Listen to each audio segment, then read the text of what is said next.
अस्सलाम वालेकुम। Service book पर स्टैंप कब लगती है? यानी जो मोहर लगती है वो कब लगती है?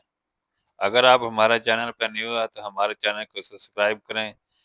वीडियो अच्छी लगे तो इसको लाइक ज़रूर करें। सर्विस बुक पर स्टैंप 2 दफ़ा लगवानी जो वो ज़रूरी होती है। अगर आप स्टैंप नहीं लगवाते, मोहरें जो है वो नहीं लगवाते, तो आपकी सर्विस बुक में जो है रिकॉर्ड मुकम्मल नहीं होगा, तो इसमें जो है बहुत परेशानियाँ बन सकती हैं। तो बेहतर यही है कि आप जो अपनी सर्विस बुक मुकम्मल करके रखें, इसमें कोई टेंशन ना हो, कोई परेशानियाँ ना हो।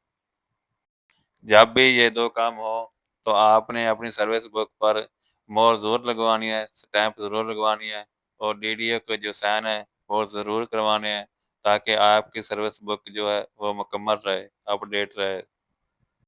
एक जब आपकी तरक्की होती है, यानी आपका जो स्केल है बदलता है, अगर आप पहले पहले स्केल पे हैं, दूसरे पे चले गए हैं या दूसरे पे थे तो तीसरे पे चले गए हैं। इसी तरह जब आपका स्केल बदलता है, तो उसकी बेशक पे जो है वो नए सिरे से सेट होती है, यानी पहले से ज़्यादा बेशक पे बन जाती है। तो आपकी सर्विस बुक पर जो है वो बेशक पे भी चेंज हो जाती है और आपका स्केल भी है वो भी तब्दील हो जाता है। तो इसकी तस्दीक के लिए महकमे की तरफ से एक स्टैंप लगेगी, यानी मोहर लगेगी और डीडीओ के साइन होंगे।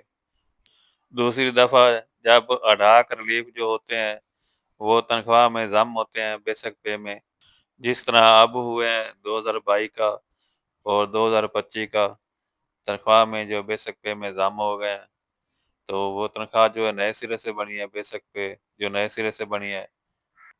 तो सर्विस बुक पर भी नए सिरे से इसका आगाज़ हुआ है, तो इसलिए सर्विस बुक पर महकमे की तरफ से स्टैंप लगेगी और डीडीओ के जो है वो साइन होंगे।